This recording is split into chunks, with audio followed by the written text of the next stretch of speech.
Salam sejahtera untuk kita semua.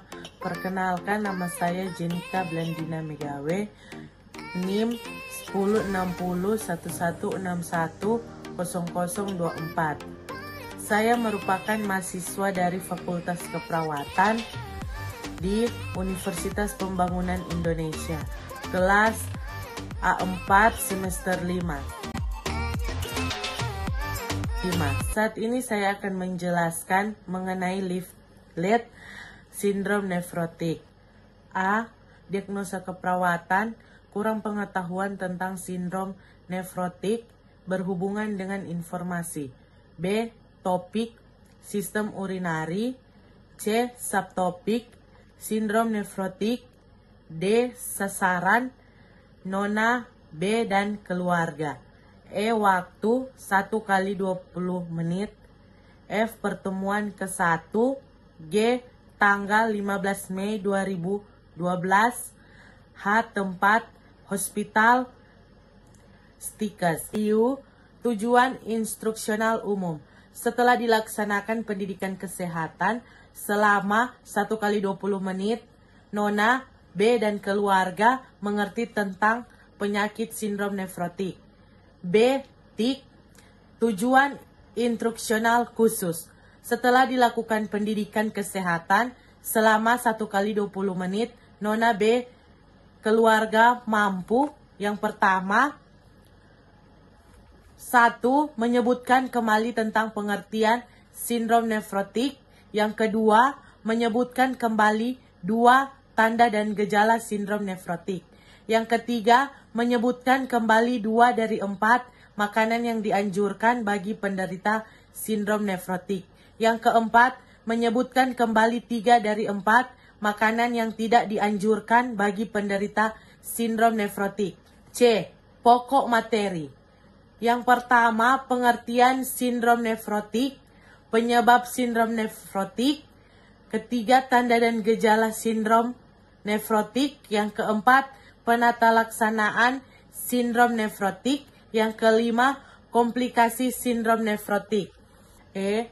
Pelaksanaan, jam atau waktu 3 menit.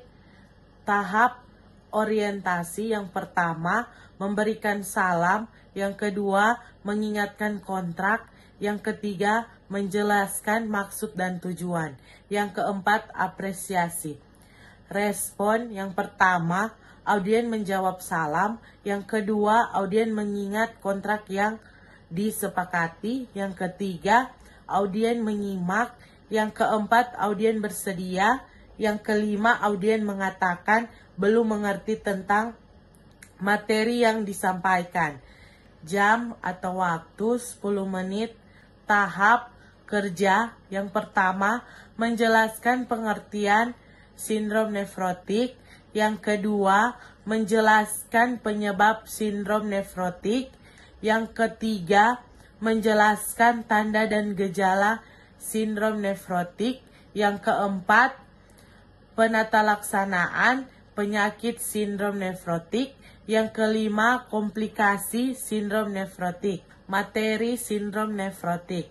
A. Pengertian sindrom nefrotik adalah kumpulan gejala klinis yang timbul dari kehilangan protein karena kerusakan glomerulus yang difus. B.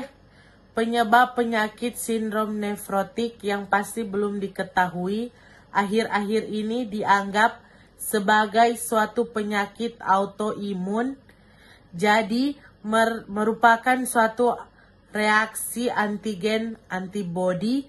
Umumnya para ahli membagi etiologi menjadi: yang pertama, sindrom nefrotik bawaan diturunkan sebagai refleksif, autosomal, atau karena reaksi maternofetal. Gejalanya adalah edema pada masa neonatus. Sindrom nefrotik jenis ini resisten terhadap semua pengobatan. 2. Sindrom nefrotik sekunder. A. Malaria kuartana atau parasit lain. B. Penyakit kolagen seperti lupus erythematosus, disseminata, pura-pura anafilaktoid. C. Glomerulonefritis akut atau glomerulonefritis kronis, trombosis vena renalis. D. Bahan kimia seperti trimetadion, paradion, penisilamin, garam emas, sangatan lebah, racun oak, air raksa. E.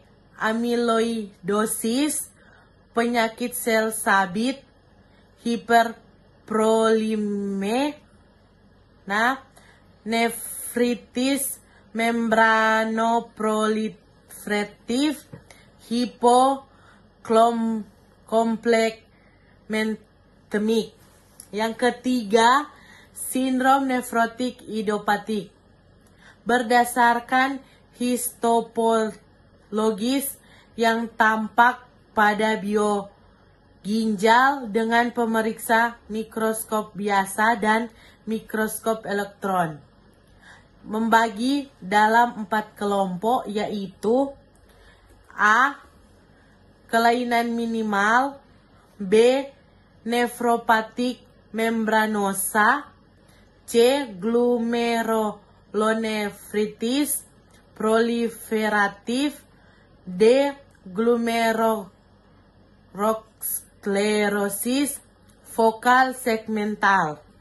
Tanda dan gejala yang muncul pada anak yang mengalami sindrom nefrotik adalah: yang pertama, odem umum, terutama jelas pada muka dan jaringan periorbital. Yang kedua, proteinuria dan albuminemia. Yang ketiga, hipoproteinemi dan albuminemia. Yang keempat, hiperlipidemi. Yang kelima, lipiduria. Yang keenam, mual, anoreksia, diare. Yang ketujuh, anemia, pasien mengalami edema paru. D. Penata laksanaan. Yang pertama, memperhatikan fungsi ginjal. Yang kedua, menjaga pasien dalam keadaan tira baring selama beberapa hari.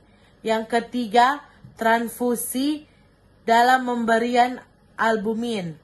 Yang keempat, meningkatkan diuresis guna mengurangi edema. Komplikasi: A. Renjata karena sepsis, emboli, atau hipovolemi karena asite yang timbul mendadak. B. Trombosis karena hiperkoagulabilitas. C. Infeksi. D. Hambatan. Sekian dan terima kasih. Ayo teman-teman bergabung bersama kami di Universitas Pembangunan Indonesia, jurusan keperawatan.